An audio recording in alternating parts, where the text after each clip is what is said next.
Hello, everyone. Welcome to the Killer Author Club. We are so excited to be here tonight. We have another great episode. We've got not just one, but two killers with us. We've got killer sisters, Andrea and Julia Bartz, both with us, talking about their incredible novels, The Spare Room and The Writing Retreat. We have tons to talk about, so grab your cocktail, your list of questions for Andrea and Julia, and sit tight, and we will see you on the other side. Thought you really loved me, guess I was wrong. Thought you'd never leave me, guess I was dumb. Waited like forever to be your plus one, but I guess you were done.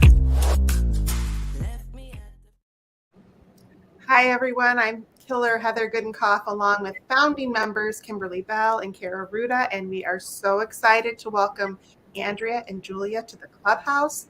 The Killers and I started the Killer Author Club so that readers like you could interact with some of the best suspense and thriller writers in the biz. Killers like Megan Golden, Sherry LaPena, Frida McFadden, and the amazing and hilarious Karen Slaughter, all who will be upcoming in the Killer Author Clubhouse. Dates and times, etc., can be all found on our website, thekillerauthorclub.com. But tonight, very special night, we're here with Andrea and Julia to talk about killing, of the fictional kind, of course. So make sure to drop your questions for the Killer Sisters in the comments, and we will do our best to get through them all. And if you're watching this on Facebook or have a Facebook account, check out our public group, Killer Author Club.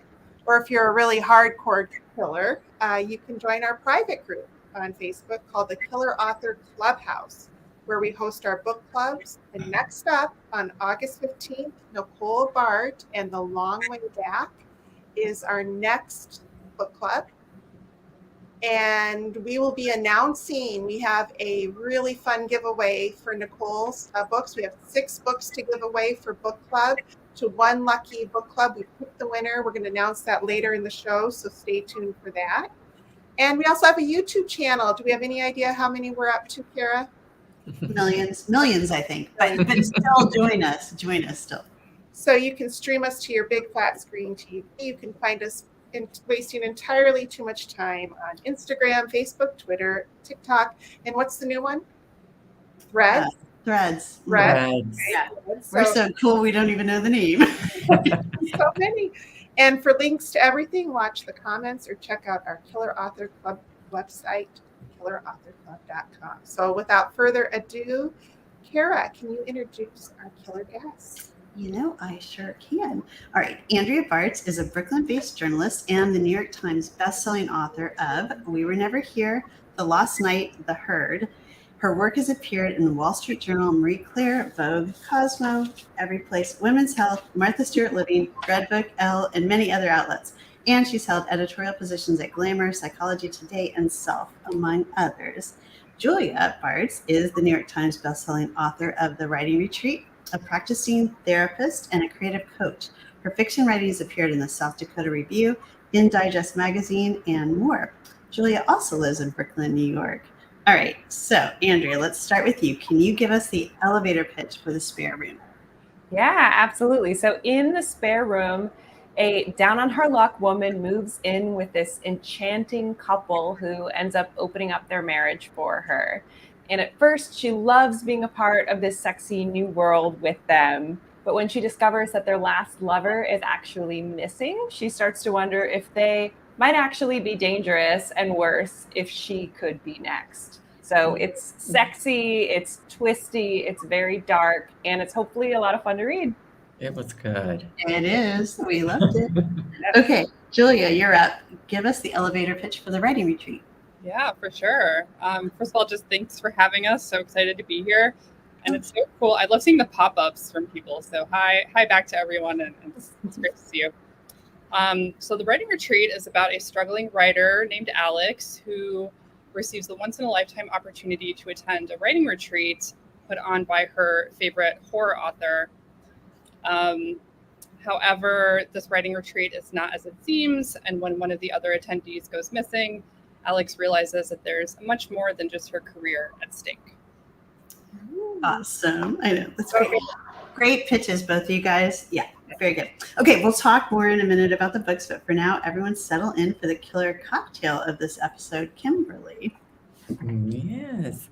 So you guys together came up with the Locked Mansion as the cocktail. And the recipe is on our website, killerauthorclub.com, if this is too quick for you and you want to make this. But why don't you sisters tell us why you chose the Locked Mansion as your special cocktail? Yeah, well, we were trying to come up with something that, applied to both of our books, and both of our books are sort of these claustrophobic, locked rooms, scary stories that take place in these really glamorous, beautiful, pretty large mansions. So that was where the name came from. And then in terms of a delicious drink, this was inspired by a paper plane. It makes this like really beautiful color. I put a nice cube of mine, which is not in the recipe, but I thought, we were going to be sipping for a while. And we're both from Wisconsin, where maple syrup is something that our family like harvests and makes every year. So we both always have a very heavy, solid quantity of it in our fridge, and it's super fresh and delicious. So I think it's really fun, like instead of simple syrup, having maple syrup in a drink, and it gives it kind of that like roasty toastiness and a little bit more to it. So that was the original inspiration for it. Yum. I love it. Well, cheers, ladies. Yeah, cheers. Cheers. Again. And so now we're at that time. So these two books have gotten such rave reviews. So everybody just pull up a chair and listen, because this is amazing. So Shondaland called The Spare Room delightfully delicious. It was billed by People as a best new book and a fresh and sexy ride, perfect for reading poolside. The Los Angeles Times called Andrea the master of the feminist thriller. And the writing retreat was an instant New York Times bestseller. Now, People magazine raves sex, suspense, and the natural fuel this propulsive debut. And Publishers Weekly says an audacious psychological thriller debut. Boldly drawn characters complement Bartz's gleefully twisted plot. Woo! So many accolades for these two books. I mean, you just must be over the moon proud. Yeah. I mean, it's always a dream to have like your book actually resonate with people and have readers seem to enjoy it, especially, with Julia being a debut. Yeah, right. Absolutely. And so now we've come to the big question of the day. Where do you kill? Who wants to go first? I can start.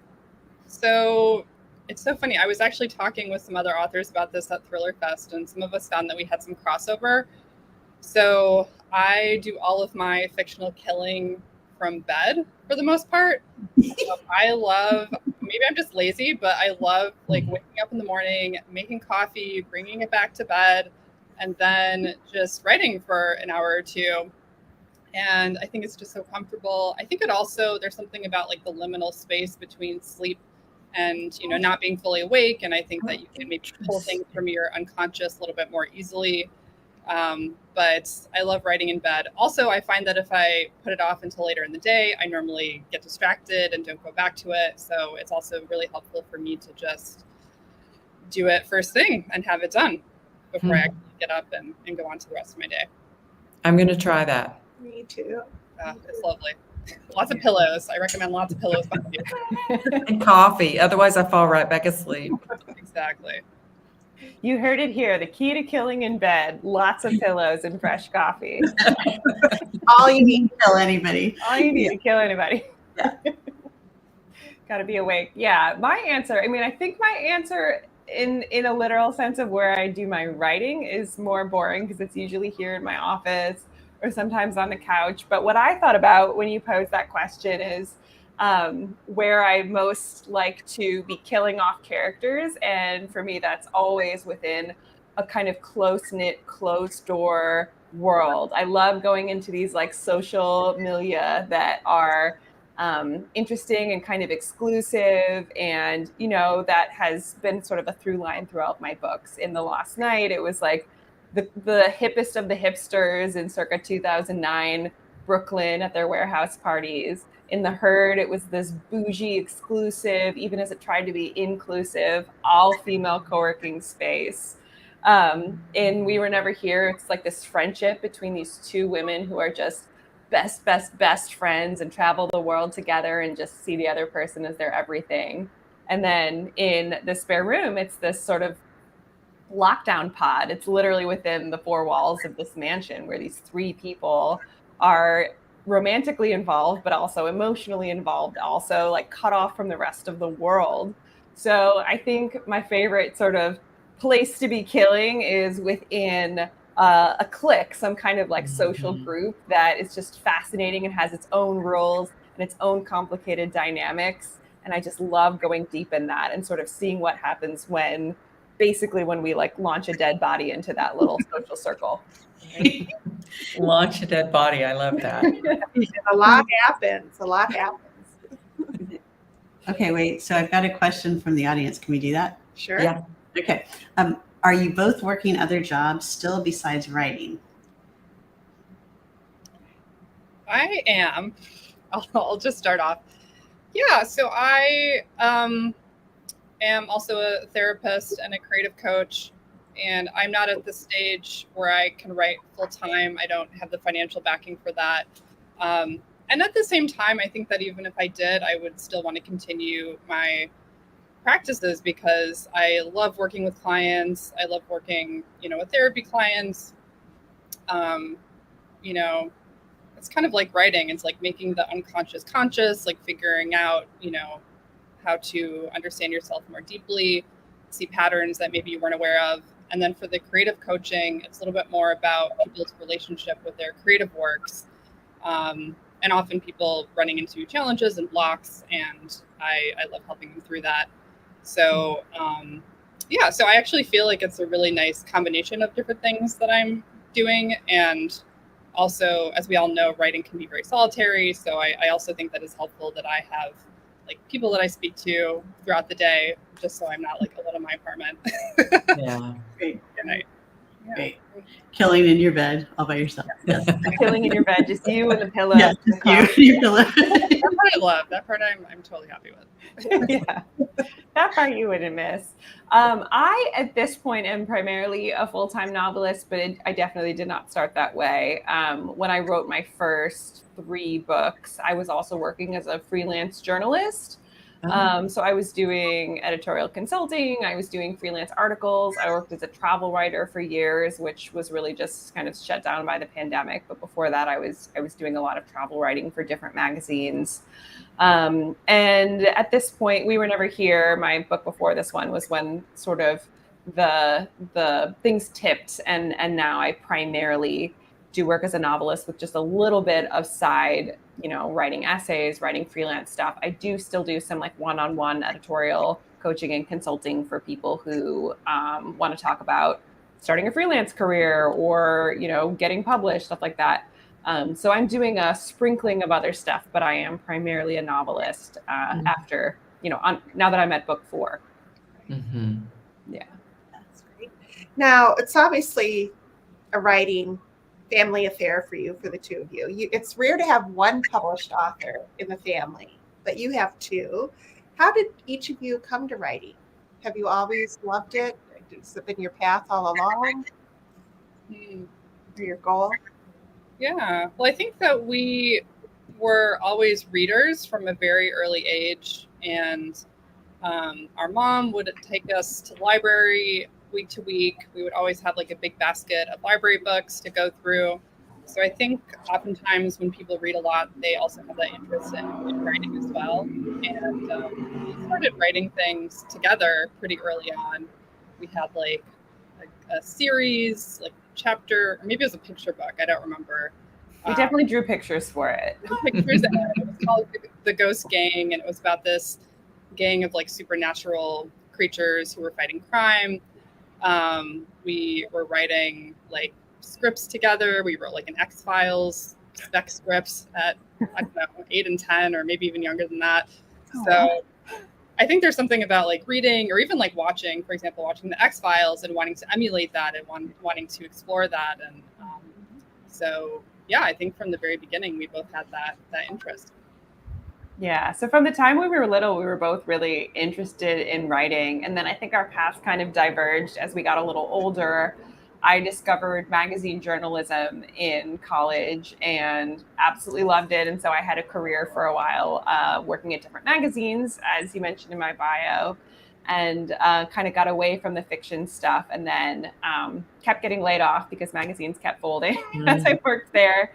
And so decided in one of those periods in between jobs to really focus on finishing, actually writing that story that had been kind of kicking around my head. And so that was the point where I really dove in and focused and wrote the first draft of what eventually would become The Lost Night. So I sort of moved away from fiction writing and then sort of swung back into it. Whereas Julia, actually, you like studied creative writing in college and wrote some literary fiction before kind of moving over to thrillers, right? Mm-hmm.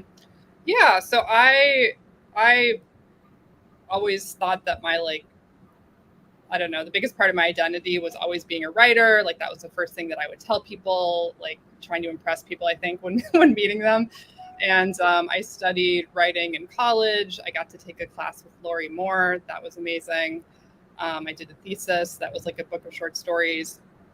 And then afterwards, I wrote a couple of books that did not get published. And I wrote 2 novels. And the first one, I wasn't able to get representation. The second one, I did get an agent and we worked together for a while. And then ultimately parted ways. And at the time, that wasn't like my choice. So at the time, that was pretty difficult. I hear from a lot of people that they've also gone through something similar. It's a tough business. Yeah. It is. Yeah. But I think feeling like you're back at square one can be really difficult because agents are the gatekeepers, at least to traditional publishing. So that was the point when I really was questioning my life ultimately. And I was working at a job that I didn't love. And again, my goal had always been to get published and be a writer. And at that stage, I was thinking of like, don't know if I can keep doing this. And that was a point when I actually decided to switch careers into being a therapist. And actually in the midst of that career change was when I had the idea for the writing retreat and almost didn't write it, but decided that I was going to use it to explore, some of these difficulties of being a writer and frustrations and even feelings of being a failure. And also just to write the most suspenseful, disturbing, dark book that I possibly could, just for my own amusement. And ironically, that's the one that got published. I love it. Okay, so I have a question. Are there any more siblings? No. Okay. No one else. No other Bartz that we're waiting for their next their debut novel. Okay, and I have a question. Oops, sorry. Okay, go ahead. Oh, and this one's one from the viewers. Okay. Would you ever think of co-writing a thriller? I know you've co-written some other things in the past, but is that something you guys have talked about? We could resurrect that ghost gang. It's funny because we actually have the same agent who is wonderful. And anytime somebody asks us this, like in front of other people, she's in the front row being like, nope, not right now. Like right now, you two are going to work on your own careers, which I totally see too. And, our styles are overlapping, but our timing is different. We have, different sort of ways to approach plot and stuff. But at the same time, we're such natural collaborators. We've been co-writing since we were little. I don't know. What do you think, Julia? Mm-hmm. Yeah, no, I definitely think that would be fun. We've even kicked around the idea of maybe writing like a middle grade novel together, since there's certain books that we can think back to that during that time that were just so life-changing and inspiring. Yeah. So that could be really fun. Yeah. So maybe we'll push it. We'll switch genres to do it. We'll see. What are some of those life-changing books that you grew up with? Oh God. I mean, I immediately think of A Wrinkle in Time. That whole series. The whole series was just so beautifully written. so philosophical and just like they're not really children's books. They're really adult, any age could read those. Yeah. I know but we both really loved that series. We both loved The Last Unicorn and Neverending Story and The Chronicles of Narnia and the house. What was it? The House of the Clock in the Walls. We were like having fun one night, just coming up with the names of all of them and like, oh my God, I remember that cover, and Googling it together. There was just a ton that were in that wicker basket, always full of books from the library that we both really loved. Right. Here's the question I have, because I had a brief 2-year stint in writing romance novels before I realized that I can't write romance like that. Okay. So anyway, but you guys both have like kind of steamy, intimate scenes. Are those easy for you to write, or does that just come naturally? Just Karen's blushing as she asked the question. I do, because I had like, okay, never mind. Not about me. I can't do it. Yeah, no, I think I'm with you, where my first 3 books were very much about like friendship. They were about totally platonic relationships between women. And this was the first time that I pitched something that had romance in it. And I think I was just like kind of enamored of the idea, and I was excited to be like exploring this relationship, and like, oh, there's so much like great possibility for, psychological whatever within this triad, this throuple. And then I actually sat down to write it. I was like, oh my God, now I need to write people falling in love and then having sex. And it's not even just 2 people, it's 3. What have I done? And it was so hard. And I always had respect for romance writers. But after this, like, I have so much respect for romance. It is so hard to just realistically show people, yes, like it's this blend of like flirting and interiority, and their hands brush and physical things happen. And I thought it was really hard. It took a lot of drafts for me to get right, I think. Yeah. And it was hard to sort of get it right of like, okay, no, too far. Okay, pull back. Okay, now you're too far pulled back. How explicit are we even supposed to be? So yeah, for me, it was hard. I am very curious to hear Julia's answer on this. Yeah, for me, it wasn't that hard. And I actually was thinking about why just now. And I think it's because as a therapist, like you talk about such intimate things with people so quickly, often during the intake session, especially if you're seeing, like I see couples as well as individuals. So we're talking about their sex life, pretty quickly. They're telling me intimate details, and individual, therapy clients do that as well. So I think I'm just used to talking about sex, especially like sexual issues, just through my line of work. And it's funny though, because I do think that romance would be hard. Like I also have so much respect for people who write romance. I don't think that I could do it, but I think like sex and thrillers is a little bit different. Because often it's more about like power dynamics, or like what's happening between the characters, or what you're learning about the characters in those like types of settings, because I think we can learn a lot about people through their sexual selves. So yeah, but maybe I'm just like not thinking about it too much. Like, okay, moving on. No, they were both so good, so steamy, so dark, so thrilling. But Andy, this question's for you. You said in an interview about the pandemic that the empty streets and quiet dread reminded you of a Hitchcock film, which I love. And I have my own little Hitchcock story that happened to me the other day, but that I'll save for another time too. But you said the media messaging echoed some of your favorite horror films. Can you tell us more about that in your, as you wrote?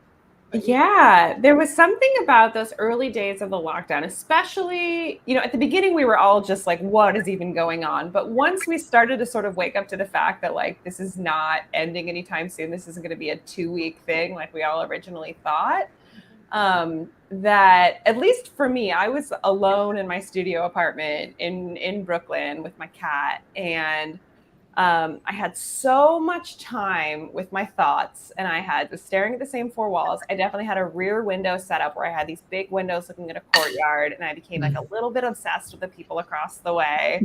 And And the only time I saw them, we religiously got outside at 6 p.m. and everyone either clapped or banged on a pot. Remember that? Mhm. And I would see them and I'd be like, where's the guy? It's only the girl today. It's usually a couple out there. And I just had all these sort of ideas about them. So I guess in a very literal sense, I was thinking about Rear Window. But even more so, there was something about the fact that like stranger danger was so real that if you were walking down the street you saw somebody coming, you switched to the sidewalk on the other street. I mean, literally anybody could kill you. And that was so creepy. And it was so universal. It wasn't, like my other books have sort of dealt with like women's safety and how women have to take extra precautions and men don't realize how scary they are to women. This was like, nobody is immune from this. Like healthy people are getting sick. This tragedy is sort of infringing on all of our lives in different ways. And it was just like this fear economy. We were all just like stewing in this fear all day and like going in and out of like more severe levels of it. And yet it was like boring and it was quiet. And like, that sort of Hitchcock idea of, suspense is when you see the bombs be set under the table and then you watch a whole scene of people sitting at the table not knowing it's there. Like it just had that feeling of like, it's so mundane and everything that we're doing is just like trying to go to the grocery store. And yet there's this huge, scary undercurrent of like, I could breathe in wrong at the wrong moment and like it could end my life. Like what could be more suspenseful than that? And so it definitely applied to this book because, Pods created these sort of natural locked room mysteries, these sort of closed door situations. And we all kind of cinched in the drawstrings of our lives and our social lives. And like our pod was our entire world. I went and stayed with friends, with a family. And there was nothing nefarious and there was nothing romantic. There was no missing people nor sex with these people. But I thought it was interesting how just incredibly intimate it was I ended up living with them for 4.5 months. And for 4.5 months, like our entire world was in those four walls. So everything, it's like this crucible. It's like this bell jar where like everything is so amplified. And if somebody says something that takes you off, like in normal life, you would just move on and go see someone else. But instead, we're stewing in these feelings and this tension. And when will this end? So I don't know. I think I'm babbling a little bit. But in short, I just thought there was so much rich fodder to create a backdrop that sort of holds everyone's feet to the fire in the setting of a domestic suspense, of a thriller that isn't about the pandemic. It's not a pandemic thriller, but sort of using that to kind of like turn the heat up on everyone and like make everything more intense because we were all experiencing that intensity every day. Right. And you did it so well. Thank you. Well. Yes. And Julia, quick final question for you too. You said you wrote this book as an exercise to explore like the dark corners of your own psyche. What did you learn? Tell us. Yeah. And Heather, I also want to hear your Hitchcock story at some point. We'll do that on the after show. Okay. What did I learn? Well, the thing that I realized during the course of writing this book and during the course of doing all this training to become a therapist is that the things that we feel shame about are typically not necessarily personal to us, but they're things that actually a lot of people feel. And oftentimes they're indications of like larger societal issues. And so when I was really grappling with this idea of being a quote unquote failure because I hadn't been published, it struck me that, this field is difficult. And I think that especially for newer writers, there's not always like real talk about it. And in some areas, like there's kind of this like Instagram-y, like, shoot for the stars and just go after your dreams. Nothing else matters and do whatever you have to do to make your art, which I think is great. And I think people should make their art. And at the same time, if all of your identity and where you find your validation is in this one thing that you can't control, like you really can't control when you'll be published, when and if, although I think if most people keep going with it, at some point it does happen. Then there's the opportunity for shame, depression, just some really painful effects. And so, when writing this book and really trying to use the writing process itself to find, fun, joy, inspiration, exploration, like really focusing on that rather than the outcome was really helpful for me. And I think led to a better book too. Well, thank you both. Incredible books, incredible. And we're so excited that Kara has something special to talk about. So you guys, yes. So these guys are giving away, Andrea's giving away 2 copies of The Spare Room, and Julia's giving away 2 copies of The Writing Retreat. So that's 4 chances to win. And all you have to do is answer these questions about our guests, and we'll pick from the correct answer. Bonus points for joining the Killer Author Clubhouse Facebook group. That's our private group on Facebook. And subscribing to our YouTube channel with the millions of other people who are already there. Okay, so the question is, which sister is a journalist and has worked as an editor, and which sister is a therapist and coach? You guys know this already. Okay. Kimberly. Oh, it's me. It's me. I'm up. So let me get my script. So the Killer Author Club, as you know, we love our independent bookstores and we appreciate your support of them. Andrea has selected Terrace Books on Prospect Park. West is her favorite indie. And Julia selected Greenlight Bookstore in Brooklyn. Why don't you both tell us why you love these bookstores? Sure. So Terrace Books is my neighborhood one. It's the closest one. And I'm so lucky to have such a just friendly and well-stocked and wonderful indie near me. It's really small, but what's great about them, and this is something everyone should know, is that they will order for you whatever you want. So whenever it's time for me to get a new book or I hear about something I need, I do not go to the Zon. I know Prime Day is happening.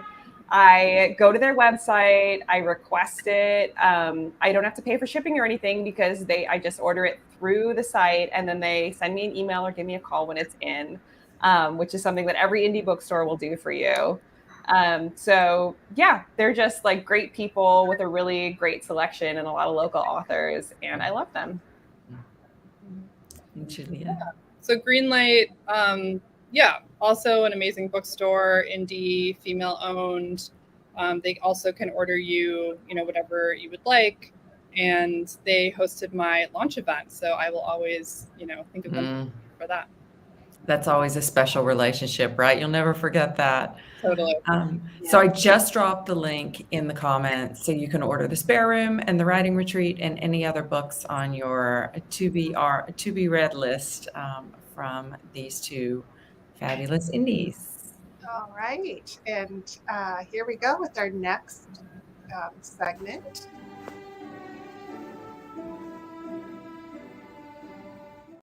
We love serial killers, right, of the fictional varieties, but we have 2 very special Killer Author Club alumni to talk about. Megan Collins had a book out today, Thicker Than Water. 2 sister-in-laws are at painful odds when the man who connects them, the brother of one, the husband of the other, is accused of a brutal crime. Congratulations, Megan. And Megan is giving a 1-book giveaway. So we will pick from one lucky winner from the comments for that. And we also want to congratulate alumni May Cobb. Her Likeable Woman, which came out today, was a most anticipated thriller of summer 2023 by Oprah Daily, BuzzFeed, She Reads, BookBub, Pure Wow, Crime Reads, and more. All right. So in her book, Kira is back in her affluent hometown for the first time in years and determined to unravel the secrets of her mother's death, hidden in the unpublished memoir she left behind, even if it kills her. Congratulations to May. And we're not done yet. We have a Killer Author Club Celebrate. So as much as we love to invite every amazing killer author on our show, we have to eat, sleep, write, so we can't feature everybody. But we don't want to let this night go by without talking about a very special release, Her Too by Bonnie Kistler. and we're celebrating her book. Defending an accused rapist, a high-powered lawyer learns firsthand the terrible truth about her client, a discovery that propels her on a quest for revenge. And the author and the publisher are going to give away one book. And so, but you have to come over to the Killer Author Clubhouse to win this one. So look for that giveaway there. So, phew, lots of giveaways.